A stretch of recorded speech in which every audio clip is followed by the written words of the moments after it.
వినాయక పూజ అంతా కూడా ప్రారంభము ఒక పత్రితో మొదలవుతుంది. యెస్. మాచిపత్రి సమర్పయామి హ్మ్. అన్నటువంటి మాచిపత్రి ఆకులతో పూజా ప్రారంభం జరుగుతూ ఉంటది. మాచిపత్రి అనంగానే మనలో చాలామందికి తెలుసు.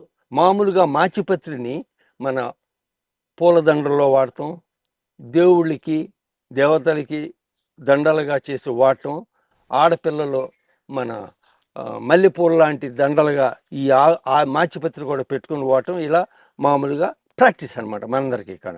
కానీ ప్రత్యేకంగా మాచిపత్రి అనగానే అది సువాసన సుగంధంతో కూడినటువంటి మొక్క. ఒక సంవత్సరం పాటు 2 సంవత్సరాల పాటు అట్లా పెరుగుద్దనమాట అది. అంటే యాన్యువల్ అంటాం, లేకపోతే బైయనియల్ అంటాము. అది పచ్చటి ఆకులతో చాలా అందంగా కనిపిస్తూ ఉంటుంది. మాచిపత్రి అనేటువంటిది కొద్దిగా మనం నలిపితే మాత్రం మంచి సుగంధం కూడా వెలువడుతుంటుంది ఆకుల నుండి. దీనిలో అనేకమైన ఔషధాలు విలువలు ఉన్నవి ఈ మాచిపత్రిలో. ముఖ్యంగా మన రకరకాల జ్వరాలకి ఇది బాగా పనిచేస్తుంటుంది. దీంట్లో ఏ మొక్క అయినా సరే ఆ మొక్కల్లో ఉన్నటువంటి రసాయనాలు, రకరకాల రసాయనాలు, వాటి యొక్క సమ్మేళనాల వల్ల మన యొక్క ఆరోగ్యం మీద, శరీర ఆరోగ్యం మీద బాగా పనిచేస్తుంటాయి ఇవి. అందుకని రకరకాల మొక్కల యొక్క ఆకుల కషాయాలు, అంటే విడివిడి భాగాల్లో కూడా వాటి యొక్క కషాయాలు కేవలం పుష్పాల ద్వారా మరి అవి ఇచ్చేటటువంటి సుగంధం సువాసన కూడా మనం పీల్చినా కూడాను అదంతా కూడా మన ఆరోగ్యాన్ని దోహదపడుతూ అనేది ఒక విషయం ఖచ్చితంగా మనందరికీ తెలుసు. అది జరుగుతూ ఉందన్నమాట. ఇది ఆర్టిమిసియా అని అంటుంటారు దీన్ని ఇంగ్లీష్లో. ఆర్టిమిసిన్ 1, ఆర్టిమిసిన్ 2 అన్నటువంటి రసాయనాలు ఉండటం వల్ల ఈ మొక్కలోను అనేకమైన ఆరోగ్యపరంగాను ఉపయోగాలు ఇస్తోంది. విషజ్వరాలను తగ్గించటం, కోవిడ్ లాంటి వైరల్ ఫీవర్స్ను కూడా ఇది తగ్గించే గుణం దీంట్లో చాలా ఉందన్నమాట. ఇదే కాకుండా మన చర్మానికి సంబంధించిన అనేకమైన వీటికి కూడాను చాలా ఉపయోగపడుతుంది.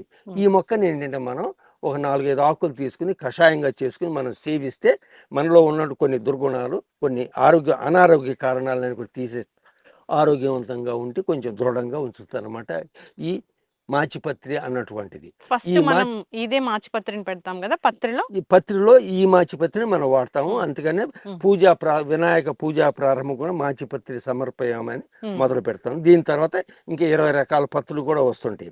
మామూలుగా 21 పత్రులే అని సేకరించడమే కాకుండా ఔషధ విలువైన అనేకమైన ఇతర పత్రులను కూడా వీటితో పాటుగా వాటిని కూడా సేకరించి మన పూజ చేస్తే అవన్నీ కూడా ముఖ్య కారణం ఏంటి, వీటిలో ఇలాంటి రకరకాల వనమూలికలను మనం సేకరించటం, ప్రత్యేకంగాను సేకరించిన తర్వాత వాటి యొక్క ఉపయోగాలు తెలుసుకుంటాం.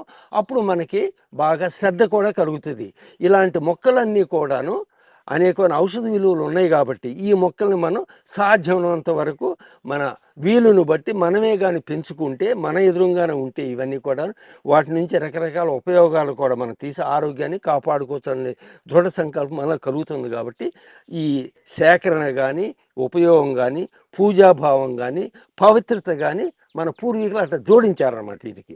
కాబట్టి అనేకమైన మొక్కల్లోనూ అనేకమైన ఔషధ గుణాలు ఉన్నాయి. ప్రత్యేకంగా 21 పత్రుల్లో కూడా అదనమాట. ఈ మధ్యన వచ్చిన కోవిడ్ ఫీవరు, కోవిడ్ మనకి మహమ్మారి వచ్చింది ఒక 4-5 సంవత్సరాల క్రితం. అప్పట్లో ఈ మాచిపత్రి అన్నటువంటి ఆకు కషాయం, జూలు మాచిపత్రిని ఇంకో రకమైన మాచిపత్రి, ఈ రెండిటి యొక్క ఆకులు కషాయాలు కోవిడ్ లాంటి ఫీవర్స్లో బాగా పనిచేస్తుంది. కాబట్టి ప్రగతి రిసార్ట్స్ నుండి కూడా చుట్టుపక్కల గ్రామాల వాళ్ళు ఈ 2 రకాల మొక్కలను కూడా తీసుకెళ్ళి వాటి కషాయాన్ని ఉపయోగించి వాళ్ళకి కొంతలో కొంత నమ్మకం ఏర్పడింది కూడాను. ఆ జ్వరాల నుండి విముక్తి రాకుండా వాటిని కాపాడటం ఇలాంటివి కూడా జరిగింది. అలాంటి అద్భుతమైనటువంటి ఔషధ విలువలు ఉన్నటువంటి మొక్కలు ఇవన్నీ కూడా ప్రత్యేకంగా ఇలాంటి మాచిపత్రి అన్నటువంటి మొక్క కూడాను. చాలా చక్కటి సువాసన కదా సార్ ఇది. అవును.